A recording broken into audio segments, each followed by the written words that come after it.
Malam itu di Vatikan Roma, beberapa tentara bayaran melakukan misi pencurian atas permintaan seorang klien. Well, this is awkward. Saat mereka sedang beraksi, sosok aneh setengah manusia setengah kelinci yang disebut Rabbit mengejutkan mereka. Dia mengejek mereka karena hanya mengambil harta biasa demi imbalan 2,5 juta dolar.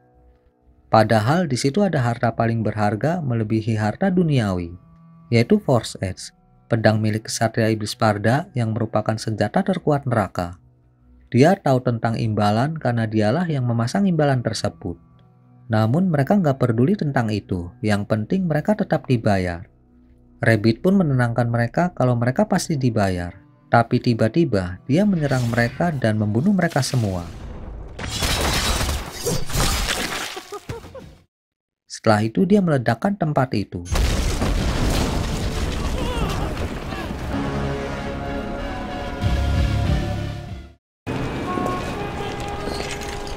Di sisi barat kota New York, seorang wanita membawa bayinya jalan-jalan. Saat itu mainan bayinya jatuh dan menggelinding ke gang sepi. Meskipun takut, wanita itu mengambil mainan bayinya. Tiba-tiba, segerombolan iblis menyerangnya. Untunglah saat nyawanya dalam bahaya, seorang pemuda menolongnya.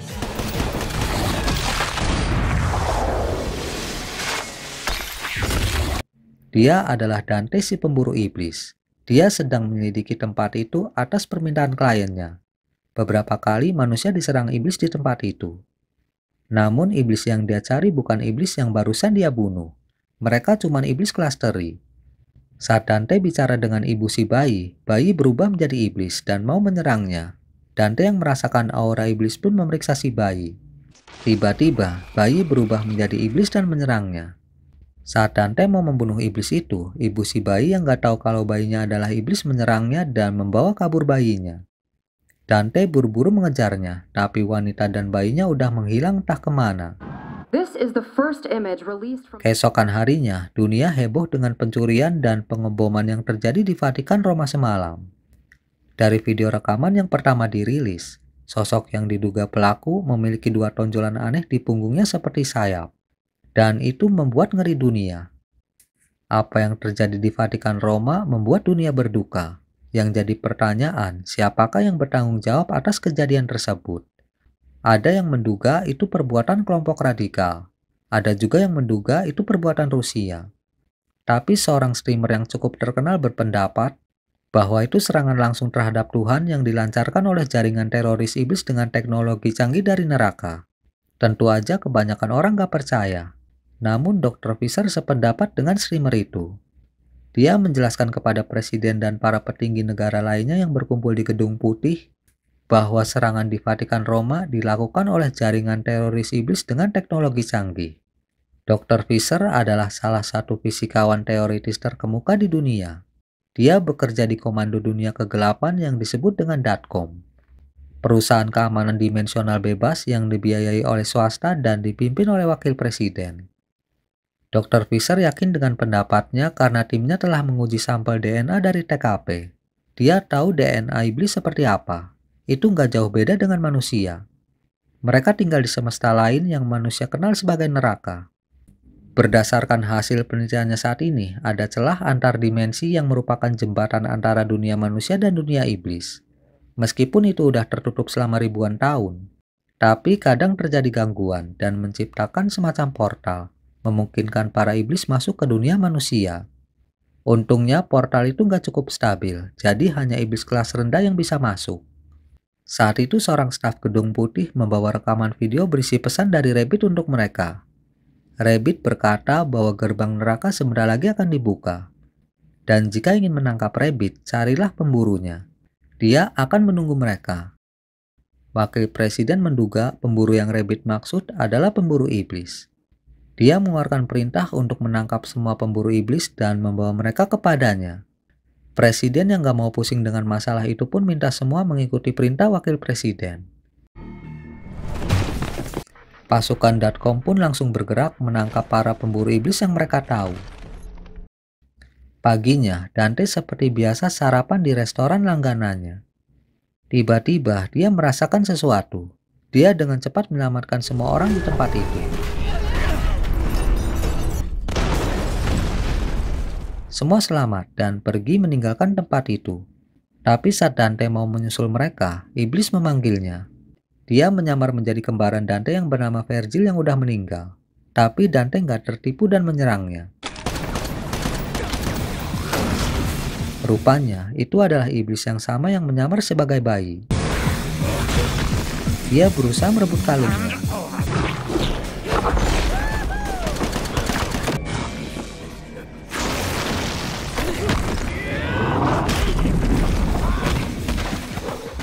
Dante penasaran kenapa iblis itu berusaha keras merebut kalungnya. Tapi iblis itu berhasil kabur. Sementara itu, Datcom mencari informasi tentang Rabbit dari pemburu iblis yang mereka tangkap. Mereka nggak tahu tentang Rabbit, tapi seorang dari mereka tahu seseorang yang mungkin tahu tentang Rabbit. Dia adalah agen pemburu iblis dan tentara bayaran bernama Enzo Ferrino. Pasukan Datcom pun langsung bergerak menangkap Enzo. Setelah Enzo sadar, pasukan Datcom menginterogasinya. Wakil presiden minta dia menceritakan semua yang dia tahu tentang Rabbit. Karena takut disiksa, Enzo pun cerita. Beberapa hari yang lalu, Rabbit minta dia menugaskan pemburu iblis untuk memburu iblis yang bikin rusuh di sisi barat kota. Anehnya, dia cuma mau pemburu iblis bernama Dante. Pemuda baik meskipun masa lalunya kelam. Ayahnya nggak ada, ibu dan saudara kembarnya dibunuh dengan sadis oleh iblis. Dr. Fisher menduga Dante adalah pemburu yang sama yang Rabbit suruh mereka cari. Dari informasi yang dia temukan tentang Dante, kemampuannya sangat luar biasa. Tapi dia nggak menemukan sesuatu yang mungkin membuat Rabbit tertarik padanya. Sebenarnya, wakil presiden udah mengirim tim untuk menangkap Rabbit. Tapi Rabbit membantai mereka dan hanya satu yang selamat. Wakil presiden pun lanjut menanyakan tentang Sparda. Tapi yang Enzo tahu tentang Sparda hanyalah cerita lama. Sparda adalah iblis kuno. Dahulu kala saat dunia masih bersatu, dia memihak manusia melawan bangsanya sendiri. Pahlawan neraka yang akhirnya memberontak. Sparda berkorban untuk melindungi umat manusia dengan merapal mantra, menciptakan tembok antara dua dunia. Rupanya kekuatan pedangnya lah yang membuatnya mampu melakukan itu. Dengan bantuan jimat sihir yang dia belah menjadi dua agar sulit ditemukan. Dr. Fisher pikir itu masuk akal. Ada celah di pedang Sparda seperti tempat sesuatu. Dugaannya itu tempat jimat. Jika kedua jimat itu disatukan dan ditempatkan ke pedang, maka tembok pemisah kedua dunia akan terbuka lebar dan iblis akan masuk ke dunia manusia. Bahkan iblis besar yang ditakuti para iblis. Jika itu terjadi, maka akan terjadi bencana dan iblis akan menguasai dunia manusia. Karena Rabbit mengincar pedang, kemungkinan dia mau membuka kedua celah, yang artinya dia membutuhkan dua pecahan jimat untuk disatukan, dan dia udah punya satu. Saat itu, Anders, prajurit yang selamat, menghadap wakil presiden untuk menyampaikan informasi penting. Menurutnya, saat ini Rabbit sedang mencari jimat satunya lagi, dan dia udah tahu di mana jimat itu. Wakil presiden menduga jimat itu ada pada Dante. Hari berikutnya di markas besar Datcom, para tentara bayaran berkumpul untuk menerima misi yang mereka belum tahu. Pasukan elit Datcom yang dipimpin Letnan Mary mengawasi mereka semua. Nggak lama kemudian, wakil presiden datang.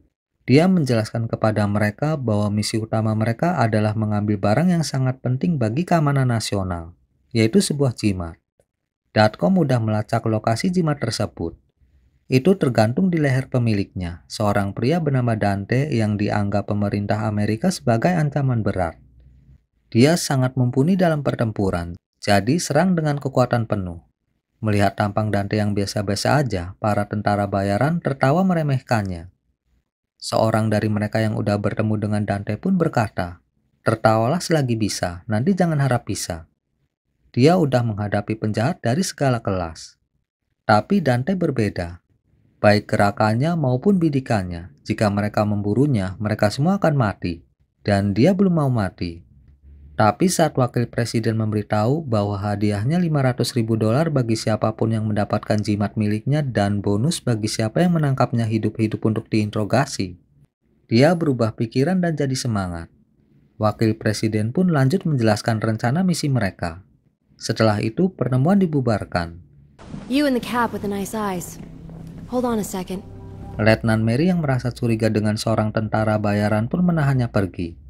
Dia memberitahu tentara itu bahwa dia dan pasukannya adalah pemburu iblis, dan iblis sangat sulit untuk dibunuh. Tapi Datcom telah mengembangkan teknologi untuk membunuh para iblis. Mereka menggunakan peluru anti-iblis.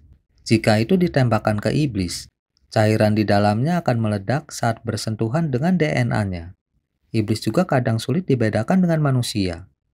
Tapi itu bisa kelihatan dari ukuran lengan atau kakinya yang sedikit terlalu panjang, fitur wajah yang terlalu lebar, mata yang kosong di mana seharusnya ada secercah jiwa, dan tentu aja baunya. Itu seperti campuran belerang dan kotoran sapi. Dugaan Letnan Mary ternyata benar, tentara bayaran itu memang iblis. Dia berubah ke wujud aslinya dan menyerang wakil presiden. Namun Letnan Mary dengan mudah menggagalkan rencananya dan membunuhnya. Sesaat kemudian, Anders datang. Wakil presiden memasukkannya ke dalam pasukan elit Datcom. Enzo juga dibawa ke situ. Dia akan dijadikan umpan untuk memancing Dante keluar. Tepat tengah malam, misi pun dilaksanakan. Enzo memancing Dante keluar.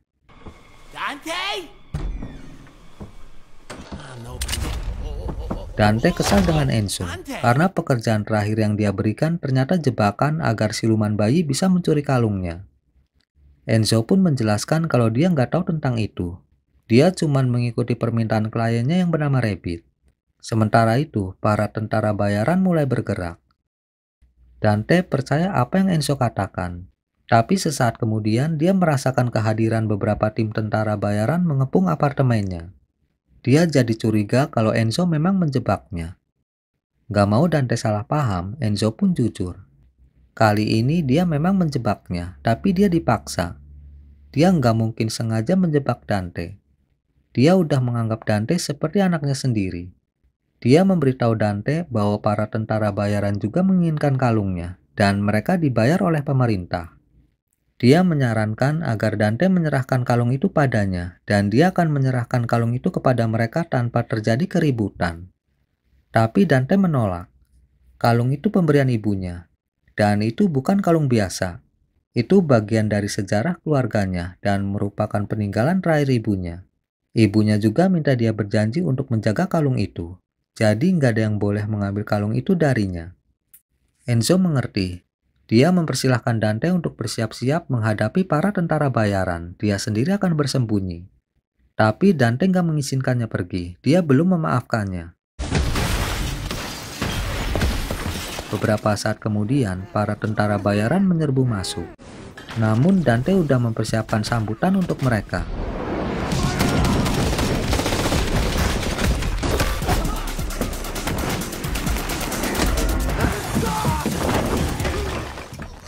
Setelah melumpuhkan mereka semua tanpa membunuh, barulah Dante memaafkan Enzo. Dia menyalakan musik untuk menambah performanya sambil menunggu serangan berikutnya.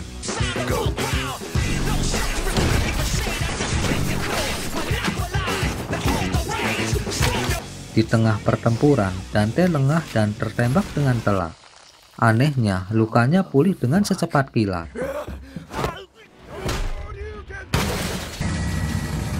Yo, what was that? Pasukan Datcom yang mengawasi jalannya pertempuran kaget melihat dia bisa menyembuhkan lukanya dengan cepat. Mereka bingung bagaimana itu bisa terjadi. Begitu juga Dr. Fisher. Namun Letnan Mary punya teori dan dia akan mengujinya sebentar lagi. Bisa jadi Dante ada hubungannya dengan Sparda, atau dia hanya iblis jenis lain. Saat itu, Dante udah membereskan sebagian tentara bayaran yang mengepungnya. Melihat kehebatan Dante, tentara bayaran yang mengenal Dante mencoba membujuknya untuk menyerahkan kalungnya bersama dan membagi dua hadiahnya. Namun Dante menolak dan menghajarnya. I'm going in. Letnan Mary yang dari tadi mengamati pertempuran akhirnya memutuskan untuk masuk. Dia langsung mengincar kalung Dante, dan setelah mendapatkannya dia langsung kabur. Dante sama sekali nggak menduga itu dan langsung mengejarnya. Dia dengan cepat menyusulnya dan menghadangnya, tapi Letnan Mary sangat hebat. Sebutir pelurunya mengenai Dante dan meledak. Letnan Mary memberitahu Dante bahwa peluru yang dia gunakan adalah peluru anti-iblis. Sehebat apapun dia menyembunyikannya, dia adalah iblis. Tapi di luar dugaannya, Dante nggak memiliki ciri iblis. Dia bingung, darah Dante jelas mengandung DNA iblis. Dia menduga Dante adalah campuran. Setengah manusia, setengah iblis, jenis yang sangat langka. Tentu aja, Dante nggak percaya kata-kata Letnan Mary. Dia sangat kesal disebut iblis dan menyerangnya.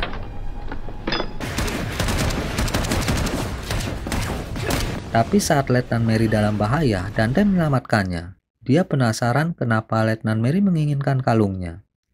Tapi Letnan Mary malah mengejeknya karena nggak tahu kalung yang dia pakai itu sebenarnya apa, dan tiba-tiba menyerangnya. Dan kembali membawa kabur kalungnya. Dante pun kembali mengejarnya. Tiba-tiba, Letnan Mary menyerang Dante dan melumpuhkannya. Setelah itu dia menyuntikkan sesuatu ke leher Dante untuk jaga-jaga kalau dia kabur. Dante sama sekali nggak menduga ternyata Letnan Mary dan timnya udah menyiapkan jebakan untuknya. Pasukan.com membawa Dante dan Enzo ke markas mereka. Sepanjang jalan, Dr. Fisher meneliti batu jimat milik Dante. Seorang anggota.com pikir jika jimat itu bisa menghancurkan tembok pembatas antara dunia manusia dan dunia iblis, lebih baik itu dihancurkan. Tapi Dr. Fisher menentang itu dengan keras. Jika jimat itu dihancurkan, entah apa yang terjadi dengan kestabilan alam semesta. Dante yang ditahan berusaha membebaskan dirinya, tapi usahanya sia-sia. Yang ada, Letnan Mary malah memperketat penahanannya. Dia yakin Dante nggak akan bisa kabur. Truk itu dilengkapi dengan pengamanan anti-iblis yang ditingkatkan. Dan jika Dante berhasil kabur, peledak nano yang dia suntikan akan meledak jika Dante melewati radius 1,6 km. Bahkan Dante akan kesulitan pulih dari bom yang meledakkan lehernya. Saat itu Wakil Presiden minta Letnan Mary menyambungkannya pada Dante. Wakil Presiden memberitahu Dante bahwa dia udah melihat rekaman penyergapan. Menurutnya kemampuan Dante luar biasa. Letnan Mary juga memberitahu dia kalau Dante setengah iblis. Meski begitu, dia yakin ada kebaikan dalam diri Dante dan minta dia membuktikan itu. Letnan Mary yang mendengar itu pun protes. Menurutnya Wakil Presiden cuma buang-buang waktu. Nggak peduli seberapa banyak darah iblis yang mengalir di tubuh Dante, sedikit aja itu udah menjadikannya iblis. Namun Wakil Presiden tetap pada keputusannya. Dia mau memberi Dante kesempatan untuk membuktikan bahwa dia berpihak pada manusia. Untuk memenangkan perang melawan iblis, dibutuhkan lebih dari kekuatan manusia. Dengan kemampuannya, Dante adalah aset yang sangat berharga jika digunakan dengan benar. Meski tetap nggak setuju, Letnan Mary nggak berani membantah. Saat itu jalanan macet. Anders pun turun untuk memeriksa apa yang terjadi. Sesaat setelah dia pergi, tiba-tiba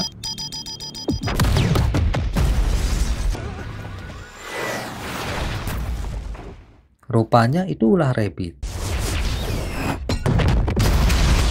Pasukan.com berantakan, tapi semua selamat. Letnan Mary yang melihat anak buahnya terjebak pun buru-buru menyelamatkannya dan membawanya ke tempat aman. Di saat yang lain sibuk, Anders minta Dr. Fisher memberikan jimat padanya untuk dia lindungi. Saat itu, anak buah Rabbit mengepung Letnan Mary.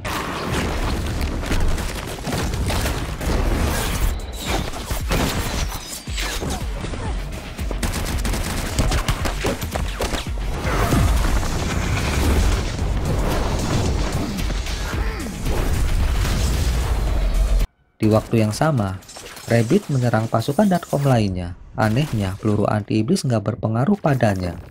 Dan dia mengalahkan mereka semua dengan mudah. Setelah itu dia ke mobil di mana Dr. Fisher berada. Dia merusak sistem membuat Wakil Presiden nggak bisa memantau apa yang terjadi di dalam mobil. Lalu dia menyapa Anders. Tanpa diminta, Anders melemparkan jimat padanya. Ternyata dia berkhianat. Dia terpaksa melakukan itu karena Rabbit mengancam akan membunuh kedua putrinya. Buat apa dia melindungi dunia kalau dia nggak bisa melindungi keluarganya sendiri? Saat itu, Rabbit menyatukan dua jimat dan keanehan terjadi. What was that? Tapi setelah itu nggak ada apapun yang terjadi. Dr. Fisher bingung kenapa Rabbit nggak membuka celah antara dua dunia. Tapi akhirnya dia sadar kalau Rabbit membutuhkan satu syarat lagi. Rabbit membenarkan itu. Dia kagum dengan kejeniusan Dr. Fisher. Sebentar lagi dia akan membuka gerbang neraka. Mendengar itu, Dr. Fisher nekat menyerang Rabbit. Tapi yang ada dia malah setor nyawa. Setelah membereskan Dr. Fisher, Rabbit melukai Anders biar nggak ada yang curiga kalau dia kaki tangannya. Setelah itu dia pergi dengan santai. Dante yang tangannya diborgol terus berusaha keras untuk membebaskan dirinya. Tapi usahanya sia-sia, entah borgol itu terbuat dari apa. Untunglah Anders membuka borgolnya.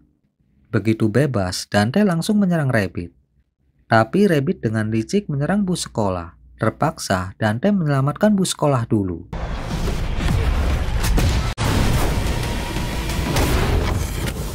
Akibatnya, Rabbit berhasil kabur dan anak buah Rabbit menculik Enzo. Mereka kabur mengikuti bos mereka meninggalkan Letnan Mary begitu aja. Tapi Dante nggak membiarkan Rabbit lolos. Dia mengejarnya untuk mengambil kembali kalungnya.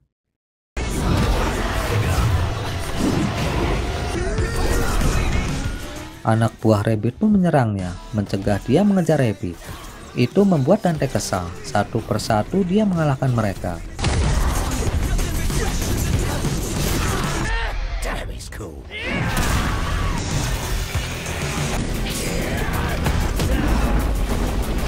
Sementara Dante mengejar Rabbit, Letnan Mary dan anak buahnya yang selamat mengamati pergerakan Dante. Jika dia melewati jarak 1,6 km, maka bom nano di lehernya akan meledak. Akhirnya Dante berhasil mengejar Rabbit. Tapi saat dia mau menghabisinya, tiba-tiba bom nano meledak. Dante pun terkapar. Sebelum pingsan, dia mendengar Rabbit menyebutnya anak Sparda. Son of Sparta.